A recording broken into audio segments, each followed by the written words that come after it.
teman-teman semua. Selamat datang di video ini. Perkenalkan, nama saya Stephen Agustianto, dan dalam video ini saya ingin mengajak teman-teman semua untuk mengenal Kak Muhammad Fairuzaki. Nah, Kak Zaki ini merupakan salah satu teman yang sudah saya kenal sejak semester 1 berkuliah, dan saat ini Kak Zaki sedang menjalani periode enrichment ya, dan telah menyelesaikan periode enrichment yang pertama. Nah, mungkin dari Kak Zaki bisa menceritakan sedikit nih tentang eh, diri Kak Zaki, dan juga track apa sih yang diambil sama Kak Zaki kemarin ketika melakukan enrichment di periode pertama. Silakan Kak. Oke, terima kasih Kak Steven. Oke, halo teman-teman. Perkenalkan nama aku Muhammad Fairuz Zaki. Aku dari jurusan Sistem Informasi yang mengambil minor program di bidang data analis. Nah, jadi aku sama Steven juga kebetulan udah kenal lama dari semester 1. Ya, sekarang lagi membangun sebuah hubungan yang lebih erat lagi. Ya, jadi intinya dulu itu eh, aku juga sempat kepikiran untuk meneliti lebih dalam lagi mengenai track apa aja yang sekiranya menambahkan value buat diri aku sendiri. Nah, setelah aku cari lagi, aku telusuri lagi.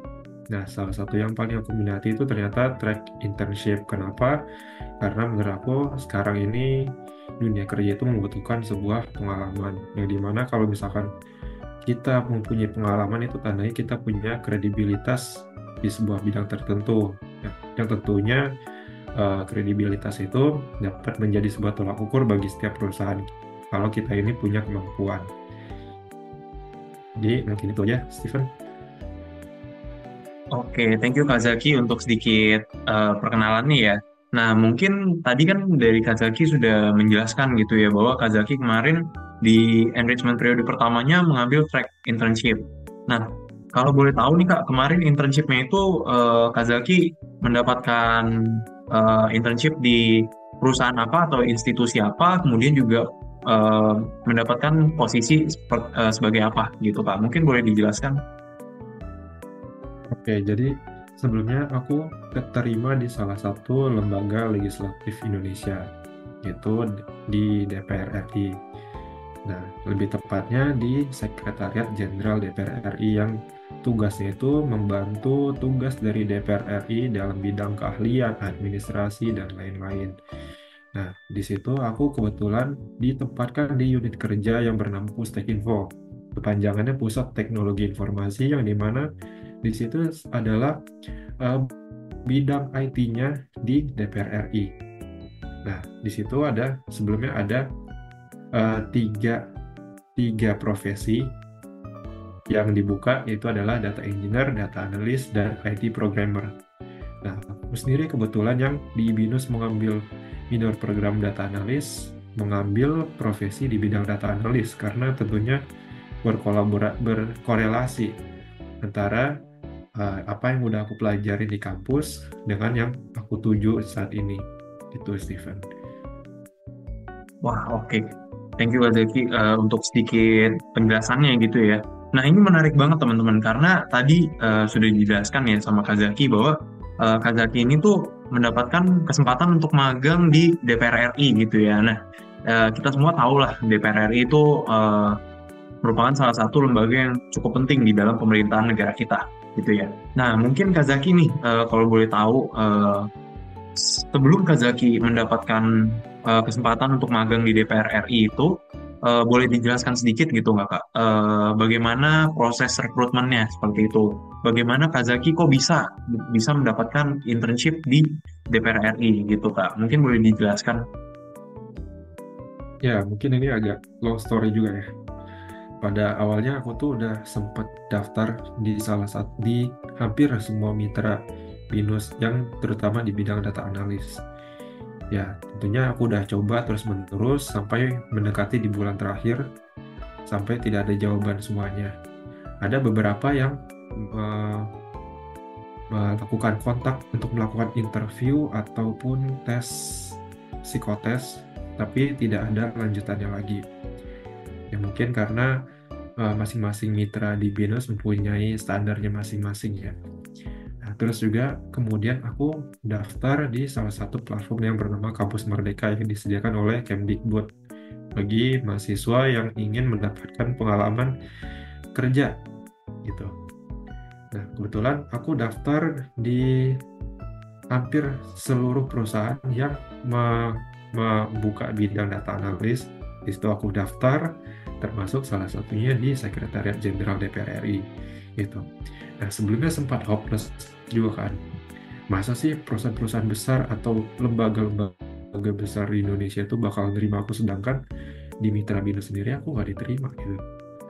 Nah, jadi alhasil ya berkat kerja kerja keras dan juga pantang nyerah, aku terus daftar, aku terus latihan gitu kan. Latihan bagaimana cara berbicara, latihan gimana cara kita berpikir menyelesaikan masalah dalam menyelesaikan sebuah tes. Itu aku belajar semua. Nah, sampai akhirnya ya nggak terbayangkan juga aku dapat diterima di salah satu lembaga legislatif di Indonesia, terutama di bidang data analis, yang dimana bidang itu yang pengen aku tekunin banget. Jadi gitu, Kak Steven. Oke, thank you Kak Zaki untuk sedikit ceritanya ya. Cukup menarik teman-teman bahwa ternyata Kak Zaki ini mendapatkan magang di DPR itu juga tidak mulus banget gitu ya Kak jalannya ya Mas. Ada proses-prosesnya gitu dan tidak secepat itu juga gitu teman-teman. Jadi Kak Zaki tetap mengikuti proses yang ada seperti itu. Coba apply di beberapa tempat, memang tidak keterima mungkin belum rezekinya gitu ya kayak, tapi akhirnya dapat juga di DPR RI gitu dan sesuai dengan bidang yang diinginkan gitu. Nah mungkin Kak kalau boleh tahu sedikit nih terkait proses rekrutmen magangnya gitu ya. Eh, Teknisnya tuh seperti apa gitu Kak? Apakah ada tahapan tesnya gitu atau interviewnya gitu Kak? Mungkin boleh dijelaskan sedikit Kak?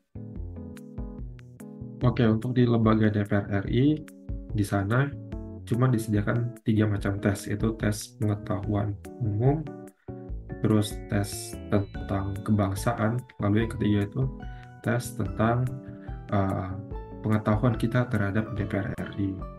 Nah, jadi di sana kita dites kemampuan kita terhadap bidang tersebut. Nah, kemudian uh, setelahnya aku menunggu prosesnya, ternyata tidak ada proses interview. Nah, jadi setelah itu aku dikontak oleh pihak DPR RI kalau aku diterima, karena hasil tesnya yang mungkin menurut mereka memuaskan dan juga dari CV-nya juga memenuhi kriteria mereka. Jadi seperti itu. Nah, kemudian untuk interview sendiri ternyata dilakukan untuk anak-anak yang sudah diterima. Ya, jadi istilahnya eh, pada saat itu pas dilakukan interview itu gunanya untuk memperdalam background kita, memperkenalkan background kita terhadap mentor-mentor yang ada di DPR RI gitu, sekaligus perkenalan. Jadi seperti itu, Steven. Oke, thank you Kak Zaki untuk penjelasannya ya. Jadi bisa dibilang untuk teknisnya sendiri itu tidak begitu banyak juga dan tidak terlalu rumit gitu ya, kayak paling tesnya aja gitu di awal ya. Oke, nah mungkin Ya. aku pengen tanya nih Kak sekarang lebih ke ketertarikan Kak Zaki. Aku boleh tahu nggak Kak, kenapa Kak Zaki tertarik banget untuk magang sebagai data analis gitu ya? Nah, apakah alasannya mungkin di kampus ketika kuliah gitu ya, fokusnya memang benar-benar ke data analis gitu, jadinya sesuai dengan bidang pelajaran yang sudah dipelajari selama kuliah gitu, atau mungkin ada alasan lainnya gitu Kak? Nah, boleh dijelaskan Kak? Ya, menurut aku untuk di era sekarang ini kita itu bekerja menggunakan data gitu. Karena dengan data yang mentah saja itu bisa dijadikan uang gitu bagi segelintir orang. Kan banyak tuh ya eh, apa namanya, misalkan data kita diretas lalu dijual, berarti data tersebut mempunyai value tersendiri gitu. Dan jadi aku sendiri tertarik nih, kenapa data bisa sepenting itu buat kita gitu. Nah, ternyata setelah aku pelajari lebih dalam lagi, ternyata data ini sangat eh, bermanfaat untuk setiap aspek bisnis maupun dan yang lain-lainnya. Nah, dari aspek bisnis sendiri kita juga bisa melihat bagaimana kinerja perusahaan, kita juga bisa melihat brand yang saat ini sedang tren, kita juga bisa melihat kebutuhan yang saat ini sedang dibutuhkan oleh eh, orang-orang di era saat ini gitu. Nah, jadi menurut aku data ini pokoknya bisa useful gitu, digunakan di segala aspek untuk mendukung proses bisnis gitu, Stephen. Nah, jadi makanya aku tertarik banget nih untuk bekerja di bidang data analisis. Oke Kak, berarti itu alasan dari Kazaki ya, kenapa benar-benar mau jadi data analis karena memang sekarang data ini lagi boomingnya gitu, lagi hype-hypenya banget gitu, dan akan selalu Ya, terpakai gitu ya hingga masa depan yang akan datang gitu. Nah, mungkin dari Kazaki sendiri, apakah selama kuliah belajar data analis gitu Kak, dan apakah materi yang didapatkan itu cukup relate dengan proses internship yang Kazaki jalani? Mungkin boleh dijelaskan Kak? ya, sangat relate ya. Karena menurut aku di Bino sendiri ternyata eh, ada beberapa ilmu yang dipakai di saat aku sedang internship. Terutama mempelajari tentang algoritma machine learning. Nah, itu juga dipelajari di matkul minor program aku di bidang data analis. Nah, di situ aku ya udah mengetahui basic-basicnya, udah mengetahui bagaimana algoritma tersebut bekerja. Karena di BINUS aku belajar tidak menggunakan coding, tapi menggunakan Excel gitu. Nah, yang dimana kalau belajar algoritma menggunakan Excel itu aku bisa melihat bagaimana algoritma tersebut berjalan gitu. Kan beda kalau misalkan kita ngoding di Python gitu. Kalau kita running kemudian keluar hasilnya. Nah, itu beda dengan kita belajar melihat bagaimana algoritma tersebut berjalan gitu. Kalau kita running codingnya maka keluar muncul hasilnya, tapi kita tidak mengetahui prosesnya seperti apa, ya kan? Nah, jadi kalau di BINUS aku belajar lebih dalam mengenai hal tersebut gitu. Oke, thank you Kazaki. Berarti benar-benar ilmu yang didapatkan selama kuliah ini sangat relate gitu ya dengan proses internship yang Kazaki jalani. Nah, sekarang aku mau tanya-tanya terkait mungkin pengalaman gitu ya, Kak. Pengalaman selama internshipnya gitu. Kalian apa dan juga pengalaman apa aja sih, Kak, yang didapatkan selama Kak Zaki ini menjalani magang di DPR? Mungkin boleh dijelaskan, Kak? Oke, mungkin pengalaman dan kalian lakukan yang aku jalani selama magang di DPR RI itu dilakukan sebenarnya ada beberapa project gitu kan. Nah, tapi aku pakai tools-tools tertentu yang tentunya biasa dipakai oleh orang-orang gitu. Baik itu eh, SQL ataupun Excel, terus juga untuk data visualisasi menggunakan Tableau dan sebagainya. Lalu juga aku belajar keahlian di bidang Python, programming juga ya. Jadi di situ aku udah banyak dapat pengalaman atau keahlian tertentu melalui beberapa project yang aku jalanin di selama magang di DPR RI. Ya seperti itu, Kak Steven. Oke, thank you, Kak Zaki. Em, Cukup menarik, Kak, untuk penjelasannya, terutama karena Kazaki tadi mention ya, ternyata internship ini Kazaki tuh dapat project gitu. Nah, mungkin boleh di-spill sedikit nih, Kak, untuk project yang didapat tuh seperti apa sih di DPR gitu ketika magang. Seperti itu, Kak. Boleh, Kak? Silakan. Ya, untuk proyeknya sendiri, yang pertama itu adalah menganalisis data mitra kerja komisi di masing-masing komisi pada DPR RI. Kemudian ada proyek yang bernama sentiment analysis, yaitu kita melihat pandangan masyarakat terhadap DPR RI. Apakah itu dominan negatif, positif maupun netral. Nah, jadi di situ nanti kita dapat menarik kesimpulan uh, dari masing-masing sentimen tersebut. Misalnya di sentimen negatif yang sedang dibahas itu apa, yang positif yang sedang dibahas itu apa, netral yang sedang dibahas itu apa. Nah, mungkin itu aja yang aku dapetin selama magang di DPR RI. Oke. Nah, menarik banget ya Kak, karena sepertinya proyeknya ini relate banget dengan kehidupan masyarakat gitu ya. Mungkin hasil kerjanya Kazaki tadi ya, dari proyeknya itu digunakan oleh para anggota dewan gitu untuk ya mungkin ketika mereka rapat gitu ya, hasil yang Kazaki berikan itu bisa bermanfaat untuk ketika mereka mengambil keputusan gitu Kak. Nah, mungkin kalau aku boleh tahu Kak, tadi kan mungkin Kak Zaki cerita, wah kayaknya lancar banget nih gitu ya proses magangnya gitu Kak. Tapi kalau boleh tahu gitu ya Kak, apakah selama Kak Zaki menjalani magang gitu, ada nggak sih merasakan tantangan tersendiri gitu ketika menjalankan pekerjaannya gitu Kak? Mungkin boleh dijelaskan Kak? Oke, untuk tantangan tentunya ada ya. Apalagi di perkuliahan biasa aja itu sudah ada tantangan dalam menyelesaikan tugas. Nah, untuk tantangan sendiri yang pertama aku rasain itu adalah tidak adanya training. Nah, kenapa menurut aku training itu sangatlah penting bagi kita untuk mengasah terus skill-skill yang kita punya gitu. Nah, jadi alhasil aku di sana dituntut untuk belajar secara mandiri, terus juga mencari-cari sumber-sumber referensi yang gunanya itu untuk menyelesaikan proyek aku itu.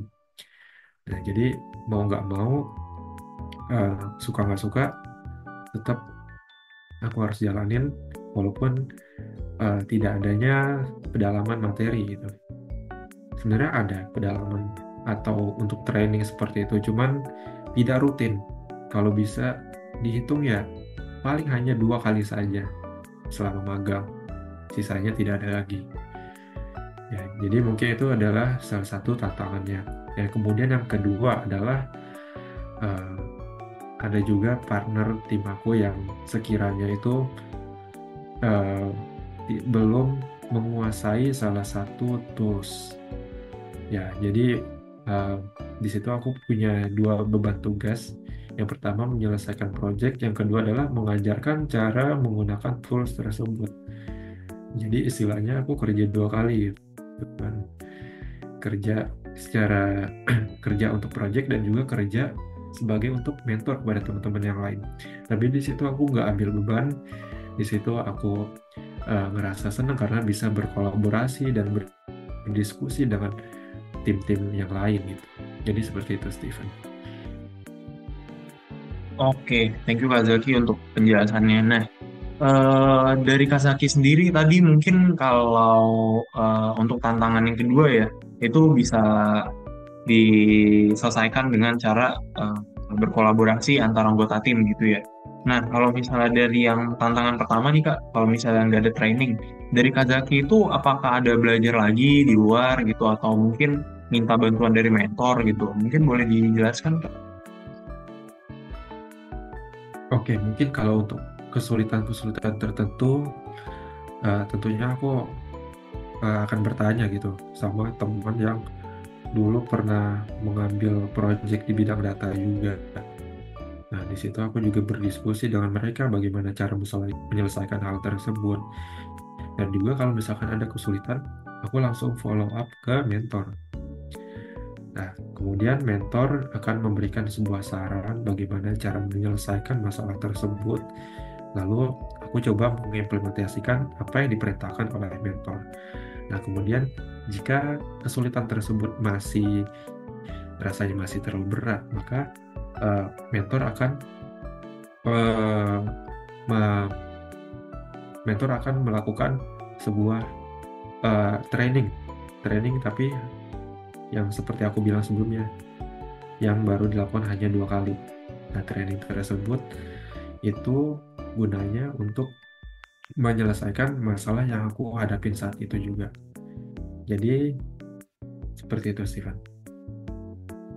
Oke Kak, berarti kalau ada tantangan berarti tetap ya dari Kazaki juga harus berusaha untuk belajar sendiri gitu dan cari tahu sendiri. Oke. Ini jadi pelajaran juga mungkin ya buat teman-teman yang menonton video ini, bahwa kalau misalnya ada kesulitan kita tetap nggak bisa rely sama orang lain gitu, tetap harus dari diri sendiri gitu ya, kayak untuk ada keinginan untuk belajar dan cari tahu lebih lanjut gitu. Nah mungkin aku mau nanya juga nih Kak terkait experience yang Kazaki dapetin manfaatnya gitu.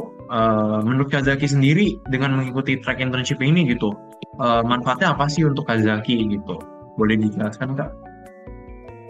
Oke, dengan mengikuti track internship, manfaatnya itu sebenarnya ada banyak ya. Yang tentunya pertama, kita mendapatkan sebuah pengalaman yang berharga gitu. Terutama dari seseorang yang lebih expert di bidang tersebut. Karena menurut aku juga, eh, kalau misalkan belajar sendiri dengan belajar bersama orang-orang lain, orang banyak itu hasilnya menurut aku ya berbeda gitu. Karena kalau misalkan kita belajar sendiri, maka kita akan selalu terpacu dengan salah satu referensi yang menurut kita itu benar. Nah, tapi kalau misalkan kita belajar dengan banyak orang, maka kita akan mengetahui sebuah kekurangan yang project aku dapetin itu, gitu. Jadi kalau misalkan eh, apa namanya, aku berkolaborasi dengan mereka, tugas-tugas itu dapat diselesaikan dengan lebih baik gitu.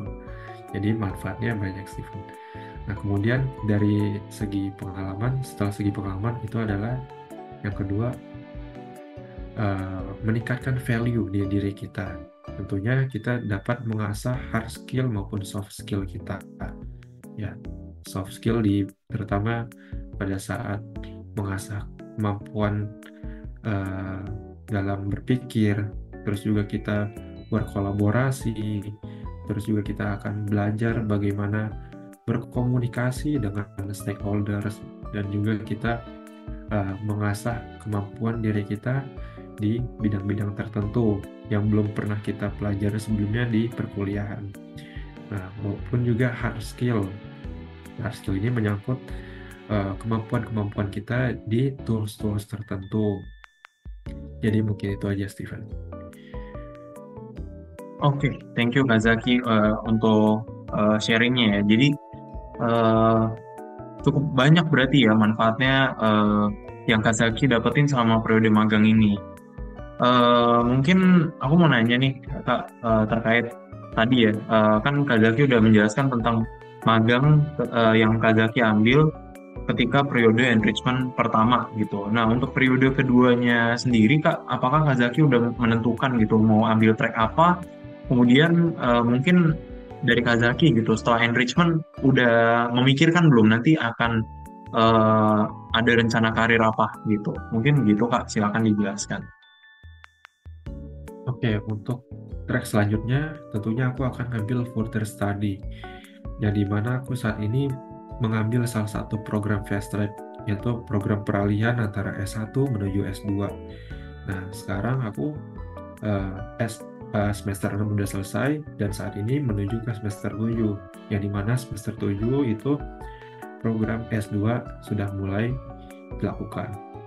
Nah, untuk program enrichment di track internship sendiri tidak aku lanjutkan, mungkin karena BINUS tidak memberi izin, karena BINUS hanya memfokuskan mahasiswanya untuk di track fast track saja gitu. Nah, kemudian setelahnya aku ada sempat kepikiran juga untuk melakukan internship secara mandiri. Aku mencari secara mandiri gitu, tanpa melalui program BINUS, karena menurut aku yang itu tadi, pengalaman itu adalah hal yang sangat berharga gitu. Karena dengan pengalaman itu dapat menambahkan kredibilitas kita terhadap bidang tertentu. Jadi mau tidak mau, suka tidak suka, gelar yang kita dapatkan ini sebenarnya akan dipertanggungjawabkan pada saat kita melamar pekerjaan nanti. Jangan hanya sebatas gelar saja, tapi kita tong yang kosong gitu. Kita tidak punya apa-apa, apalagi tidak punya pengalaman. Nah, makanya di situ aku bertekad untuk mencari pengalaman lebih dalam lagi gitu, agar eh, kemampuan aku itu dapat dipercaya oleh orang lain. Jadi seperti itu, Kak Steven. Oke, thank you Kak Zaki. Berarti bener-bener Kak Zaki ini orangnya pengen terus belajar gitu ya dan juga pengen kerja terus gitu, luar biasa. Eh, Mungkin sebagai pertanyaan penutup gitu ya Kak dari aku, apakah dari Kak Zaki mungkin ada pesan dan juga saran bagi teman-teman atau adik-adik yang ada di luar sana ketika menonton video ini, eh, kalau misalnya mereka mau magang gitu, apa sih kiat-kiatnya harus ngapain aja gitu Kak? Boleh sedikit di sharing nih Kak? Oke, mungkin untuk teman-teman atau adik-adik yang ingin mengambil program track internship, ya tolong diperbagus saja CV-nya, ikut-ikut bootcamp atau ikut online course yang punya sertifikatnya. Karena apa? Karena eh, di situ juga setidaknya kita mempunyai basic skills. Kita dapat membuktikan kepada company bahwa kita ini sudah melakukan hal tersebut gitu sebagai bukti. Nah, karena sejujurnya menurut aku cari magang itu susah, sangat susah. Karena ya tentunya butuh kerja keras lebih dalam lagi. Jangan malas, jangan buang-buang waktu, karena menurut aku waktu itu adalah emas gitu. Karena jika kita menghabiskan waktu secara sia-sia saja, ya mungkin nanti setahun atau beberapa tahun ke depan akan terlihat hasilnya seperti apa. Berbeda dengan orang yang kerja keras gitu. Kalau kita nggak pintar secara akademik, setidaknya kita jangan malas. Karena di dunia ini tidak ada orang bodoh. Menurut aku yang ada itu adalah orang malas yang menyebabkan mereka bodoh gitu. Jadi orang yang sukses adalah orang yang mau belajar, orang yang mau memanfaatkan peluang. Nah, untuk teman-teman nanti yang udah keterima di company untuk magang, ya tolong berkomitmen dan tanggung jawab gitu. Karena dengan komitmen sendiri kita akan dinilai oleh orang gitu. Kalau kita ini adalah orang-orang yang uh, sangat sangat apa namanya mampu diandalkan gitu ya. Dan juga kita harus bertanggung jawab untuk setiap tugas-tugas yang diberikan kepada kita, karena menurut saya, menurut sendiri, tanggung jawab itu sangatlah penting. Karena dengan tanggung jawab sendiri kita dapat dinilai oleh orang lain bahwa kita ini adalah seseorang yang sangat responsibel gitu. Jadi kita tidak lari dari tugas, kita menyelesaikan tugas tersebut dengan benar-benar, dengan sempurna gitu, sesuai dengan kemampuan yang kita punya. Jadi seperti itu aja, Steven. Oke, thank you banget Kak Zaki untuk saran-sarannya dan juga pesan-pesannya ya untuk teman-teman dan juga adik-adik di luar sana yang ingin mungkin nantinya apply magang gitu ya. Nah, mungkin itu aja Kak Zaki pertanyaan penutup dari aku. Sebelumnya aku ingin mengucapkan terima kasih banyak untuk Kak Zaki karena sudah meluangkan waktunya untuk hadir di dalam video ini untuk berbagi pengalaman dan juga eh, saran-sarannya gitu ya Kak Zaki kepada teman-teman semua gitu. Ya mungkin itu saja teman-teman video ini. Semoga teman-teman bisa mendapatkan banyak informasi yang mungkin bermanfaat bagi teman-teman semua ketika ingin apply magang gitu teman-teman. Ya mungkin itu saja teman-teman. Sampai jumpa di video berikutnya. Dadah.